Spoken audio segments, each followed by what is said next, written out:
A recent Forbes article, Great Inflation is Not a Victimless Crime, states that between 2010 and 2022, there was evidence of steady grade inflation among high schoolers, meaning that, despite the average GPA increasing, our national test scores have hit new lows, particularly in reading and math. To quote the article, at a time when schools are struggling to combat pandemic learning loss and graduation rates have climbed to historic highs, there are unfortunate consequences when educators essentially give every student an A or a B. Easy A's signal to students they don't need to work hard to succeed, give parents a false sense of how their kids are doing, and allow students to graduate without essential knowledge or skills. They also undermine learning, as Brown University researchers have reported that students appear to learn more from teachers who are tough graders. This points to an extraordinary lack of educational development. Students are missing out on necessary challenges which will help prepare them for the real world. Human nature hasn't changed, our environment and society has. The path of least resistance has always been appealing, but now our opportunities for comfort over discipline have skyrocketed. Society has experienced a crisis of meaning many times before, but the problem has taken on a new, perhaps more vicious form. Our technology, means of communication, and other factors make this period unprecedented. Gen Z seems to be hit the hardest, but society as a whole has been impacted. There is a newfound nihilism which can be largely attributed to the pandemic and the lockdowns.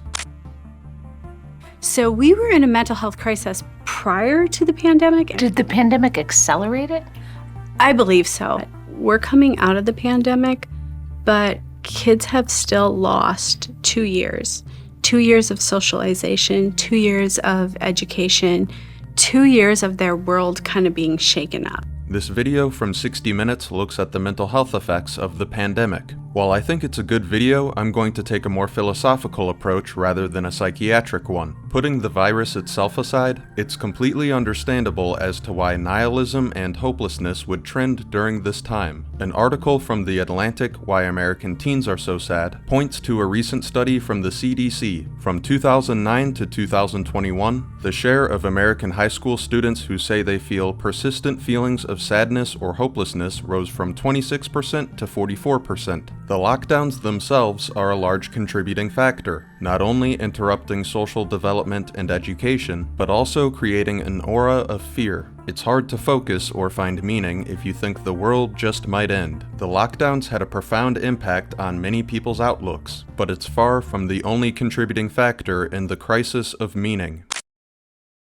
Regardless of how you feel about religion or tradition, it's clear they were able to provide many people with the feeling of purpose. When looking at ancient structures and considering the difficulty of those times, it's hard not to think the people who built them truly believed they had significant purpose, divine purpose even. Whether you're religious or not, the great feats of those before us are awe-inspiring. There's also something to be said about the simplicity of those times. It was far easier to tell what society needed from the people, creating purpose, and there weren't nearly as many things to distract people from their work. Compare that to now, where distractions are so prevalent they drive much of the economy. 90% of the total US population uses social media actively. Looking back at the last decade or two of social media use, it's hard to say what, if anything, we've gained from it. The notions of connection and bringing us closer together have become laughable. We have only become more immersed in ourselves through our online presence. We all exist somewhere on the spectrum of narcissism, but social media makes our self-absorbed tendencies far too accessible, rewarding, and appealing. Checking our online social status has become compulsive for many, causing us to check our phones without even thinking about it. And then there's the allure of online fame. Well, what color's your brigade? It looks like a Beyblade! It looks like a Bey- And dude, look what it does. I'll be honest, 95% of my streams, I look at what someone else did, I add a small little twist, and then I steal that shit. With fame and fortune constantly being dangled in front of us, many want the rewards of becoming a celebrity without any real passion for a particular craft. What makes this problem worse are the celebrities who aren't necessarily all that talented, but are good at getting attention and staying in the public eye. People like Kim Kardashian, James Corden, and Amy Schumer. Although these people are fun to mock and easy to resent, they do skew a good number of people's perception of how easy it is to become famous. But becoming successful and famous in the world of entertainment is far more complicated than just being funnier than Amy Schumer. And given the amount of people pursuing these positions, there is a good deal of luck involved as well. Given the changing media landscape, it takes not only talent but ingenuity and social skills to become, say, a successful comedian, not to mention persistence and discipline. You could actually argue these factors are more important than talent itself. After all, people won't hire you if you put them off for whatever reason. And social media certainly isn't a place to develop your social skills. Even those of us who aren't attracted to fame may feel pressure to present an idealized, unrealistic version of themselves online. It is natural for us to compare ourselves to others, but since online we only see the parts of people's lives they want us to see for the most part, trying to live up to these ridiculous standards is often a futile and hollow pursuit. On the other side of this coin, there are subcultures devoted to resignation and giving up. NEET is an acronym for Not in Education, Employment, or Training. The classification originated in the United Kingdom in 1999, where it was used in a report by the Social Exclusion Unit, which was a task force reporting linked problems such as unemployment, poor skills, low incomes, poor housing, high crime environments, bad health, and family breakdown. Now it's used as a label to essentially declare one's resignation from society. They have a community of sorts, including their own subreddit, which is quite active. Some of the posts are hopeful, while others are predictably bleak. What caught my eye is one of their rules. No agitators, outsiders must behave. To me, this comes across as a form of gatekeeping. I understand the desire not to be ridiculed, and for many who are not in education, employment, or training, this is a touchy subject. But I just don't see how surrounding yourself with other people with this resigned mindset would help at all. As I said, there are some hopeful posts and comments, but there's also a great deal of normalizing self-pity. Being overly sympathetic to this kind of behavior could be seen as incentivizing or encouraging it further, but insulting people for this behavior wouldn't help either. That's not to say things are hopeless, but it is a delicate situation. And just because somebody is in education, employment, or training doesn't mean they're safe from this grim attitude. Doomers, nihilism, and the black pill prove you don't have to be a NEET to feel a lack of purpose. With an overwhelming amount of communities and information, it can be difficult to find what's useful or even entertaining. With a near infinite amount of narratives floating around on the internet, it's easier than ever to be misled, especially through confirmation bias. Finding information that confirms our beliefs is usually as simple as a web search. The overabundance of narratives and information contributes to the current state of division in media, ultimately resulting in a plethora of echo chambers. I've talked about this article, Beyond the Echo Chamber, before, but I'm going to focus on a different part of the article this time, namely the concept of social exploration. We have seen that almost anyone can learn to be a good decision maker, and that the key to it is carefully and continually engaging in something we call social exploration. Social explorers spend enormous amounts of time searching for new people and ideas, but not necessarily the best people or ideas. Instead, they seek to form connections with many different kinds of people and to gain exposure to a broad variety of thinking.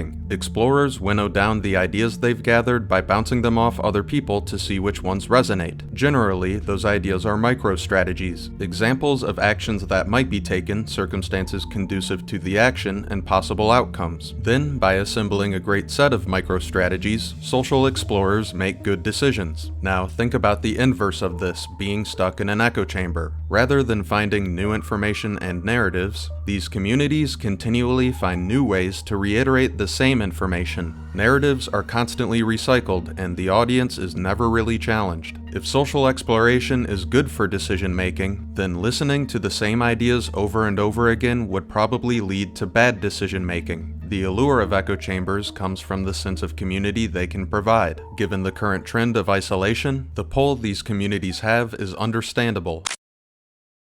There have been many recent studies and articles on the increase of social isolation, which probably isn't much of a surprise. While I do think it's important to advocate for more social interaction, making new connections is easier said than done. So I'm going to talk about using isolation as an advantage, or turning isolation into solitude. These words are synonymous, but the word isolation has a negative connotation, while solitude has a positive one. Many people in isolation turn to immediate pleasure and distraction. This focus on desire only makes the problem worse. For me, the difference between feeling isolated and enjoying solitude is work and productivity. I find it much more enjoyable to play an hour or two of video games after a day's work, rather than just playing video games all day. It makes me feel like I've earned it and I have something to show for it the next day. We can use our alone time to study, exercise, and ponder what the world truly needs from us. It's much easier to appreciate our time spent alone when we aren't using it wasting away.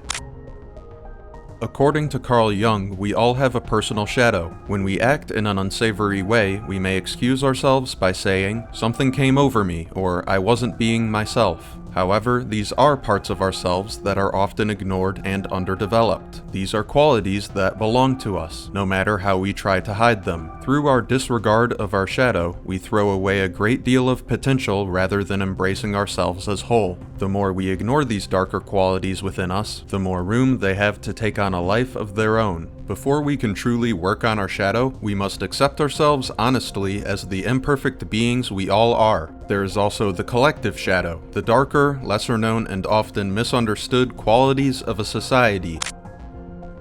When looking back at some of the most violent and contemptuous parts of history, we may ask, how is that possible? How did so many people allow this? But it is in our nature to conform, even with some of the worst behavior, sometimes disguised as virtue, other times completely unconfronted. A modern-day example of the collective shadow would be cancel culture. We tell ourselves that it is for the better of society to vilify those who behave horribly, but there's little desire to see these people improve their lives, to stop hurting others. The pleasure of cancellation comes from watching others burn. It is not healing or justice. It is societal hatred and vengeance turned into spectacle. The collective shadow is not the only danger of conformity.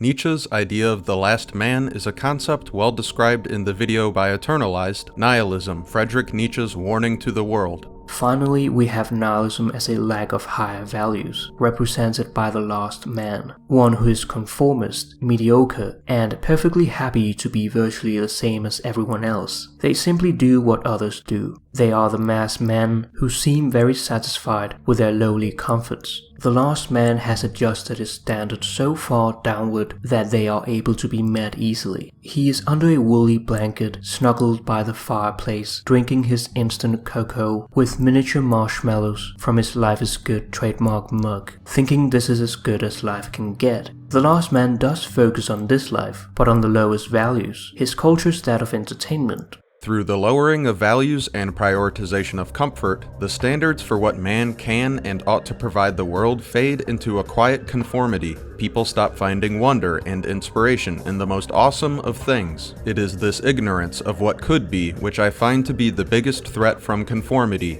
Bold, brave, and new ideas are overlooked in favor of the comfort among the masses. Our ideas of happiness and fulfillment utterly perverted beyond recognition. However, endless speculation is no answer to these problems, which would, in a way, be the opposite of complete conformity. Analysis paralysis is an inability to make a decision due to overthinking a problem. Sometimes this is due to the anxiety or fear associated with making the wrong decision. What I believe to be a larger factor in this day and age, however, is the overwhelming amount of options and information out there. With the internet, it can be difficult to determine what information and how much is relevant to the choice you're currently considering. This can lead to stagnation, favoring speculation and scrutiny over any true action. Problems in decision-making could also have to do with a lack of trust in ourselves and others. It's hard to say how often that may be the case, but it does look like we're at a low point regarding trust in general. According to research done by Pew Research Center, Americans' trust in government is as low as it's ever been. Although I think the state of personal trust we have in our fellow man is more important, even if it's more difficult to measure. According to the data from Pew Research Center, many Americans are concerned with the level of confidence citizens have in each other. To quote the article, fully 71% think interpersonal interpersonal confidence has worsened in the past 20 years, and about half think a major weight dragging down such trust is that Americans are not as reliable as they used to be. Yet there is also evidence that people worry the swing towards interpersonal distrust is an overreaction. About 3 in 4 Americans think their fellow citizens have too little confidence in each other. Relatedly, a fifth of adults think personal confidence in the country has worsened for little good reason. They agree with the statement that personal trust is dropping, even though people are as reliable as they've always been. Whatever is causing the problem, many Americans think it needs to be remedied. Nearly 6 in 10 believe it's very important to improve the level of confidence Americans have in each other, while another 35% feel it's somewhat important to find ways to restore trust. While it can be important to question each other, a lack of trust can lead to problems, such as misunderstanding and resentment. The rise of materialism and the envy that comes along with it could exacerbate these issues. People flaunting wealth and status is not a new concept, nor is hating those who do so, but it is hard not to see how prevalent this dynamic is in modern society. Not only has it become easier to flaunt or envy status through the advent of social media, there is a common sentiment to dismiss the rich and successful as lucky, malicious, and greedy. This attitude can be used to write off our own faults and lack of effort as some sort of backwards virtue. A rather mild example of this would be one found in gaming communities. The term tryhard is used to describe those who are putting in so much effort they sabotage their own performance and sense of fun. However, tryhard is often misused to try to paint good players as some sort of nuisance. Same with the term sweat. This comes from a place of envy, which can go far beyond the realm of video games. It's important to keep our jealousy in check, though a competitive spirit can be healthy and a great source of self-improvement. Happiness is a tricky thing. We are built to apply ourselves, which can be difficult or frustrating in the moment. It is far easier to find instant gratification than it is to find happiness through purpose. But in the long run, our efforts can lead to fulfillment. This isn't just a philosophical speculation, but a biological reality. One of the most important discoveries in the field of neuroscience in the past 100 years is that pleasure and pain are co-located. By that I mean the same parts of the brain that process pleasure also process pain. And pleasure and pain work like a balance. When we feel pleasure, the balance tips one way. When we feel pain, it tips the other. This is from the After School video, How to Find Balance in the Age of Indulgence. Dr. Anna Lempke. This pleasure-pain balance explains why we might feel a bit down after watching a good movie, or why after having a good time with friends we might feel a bit off or lonely. Conversely, if we use our focus and effort on something like work or exercise, we will feel good about how we've spent our time. That's not to say we shouldn't watch movies or spend time with friends, but that the old adage is true. Too much of a good thing is a bad thing. Now I need to keep watching videos not to feel pleasure, but just to feel normal. As soon as I stop watching, I experience the universal symptoms of withdrawal from any addictive substance: anxiety, irritability, insomnia, dysphoria, and mental preoccupation with using, otherwise known as craving. This is the hallmark of the addicted brain.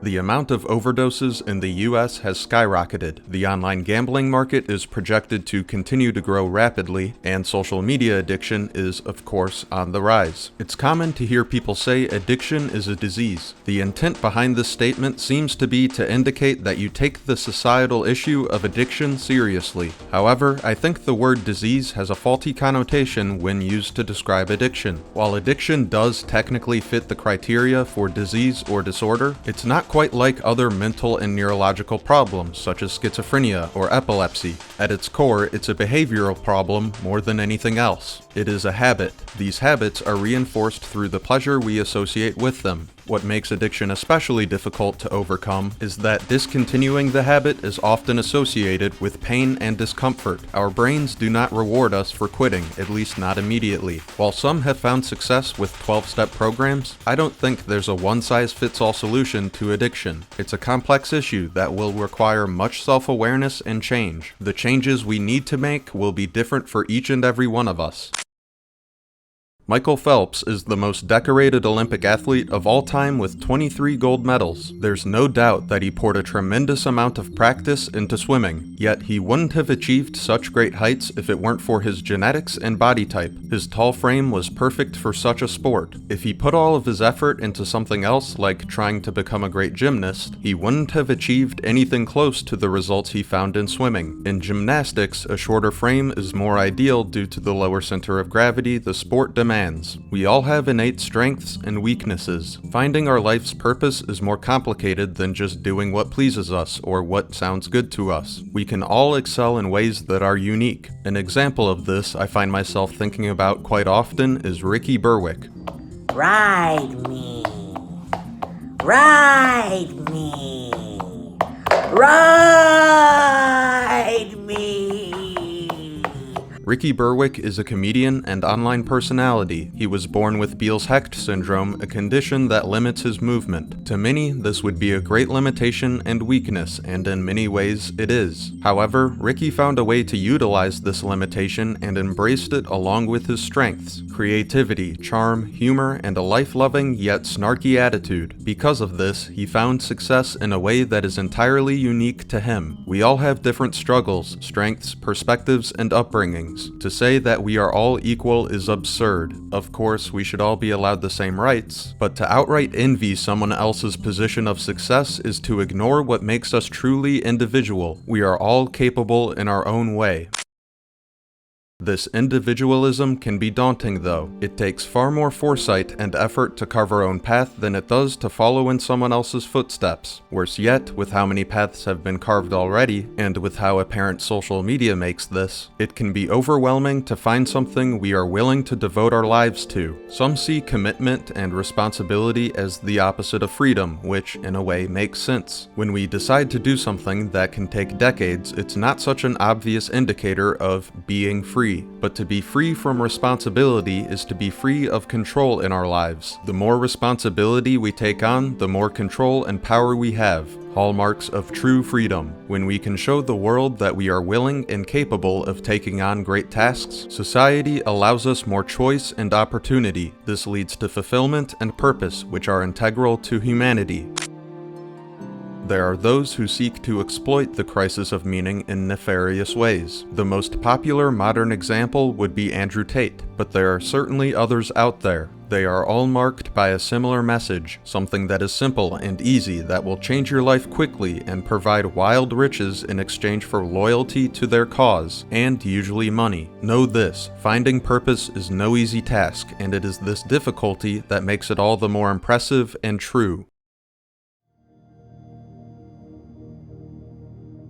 There are certain things that personally give me hope in the face of today's adversity. While self-awareness and awareness in general do take some practice, awareness and attentiveness are important tools. Allowing ourselves some emotional distance from various situations helps us keep a more objective perspective. Just because social media has plenty of issues doesn't mean we can't use it in a positive way. I think the most broad advice I could give on this is don't take the internet so seriously. Our attitude in life is of the utmost importance. The more we can learn to laugh at everything, especially our own faults and flaws, the more willing we will be to face these problems. Developing skills that enable us to provide something to the world is where true fulfillment and purpose come from. Introducing ourselves to new healthy habits such as reading and exercise help improve our mental and physical health. Working on empathy and listening helps keep our minds open. There is a great silver lining in this crisis of meaning. These problems all present opportunities to fix them, new roles to be filled in society, new chances for purpose. We need people with great understandings of communication, human behavior, and so much more. There is work to be done. There is meaning to be had. If you found this video helpful in any way, consider liking or sharing it. Thank you for listening.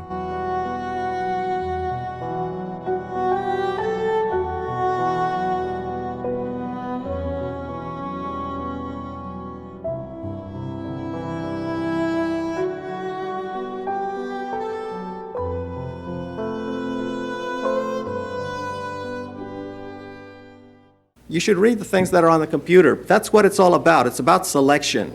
And you know, some people don't have the facts right.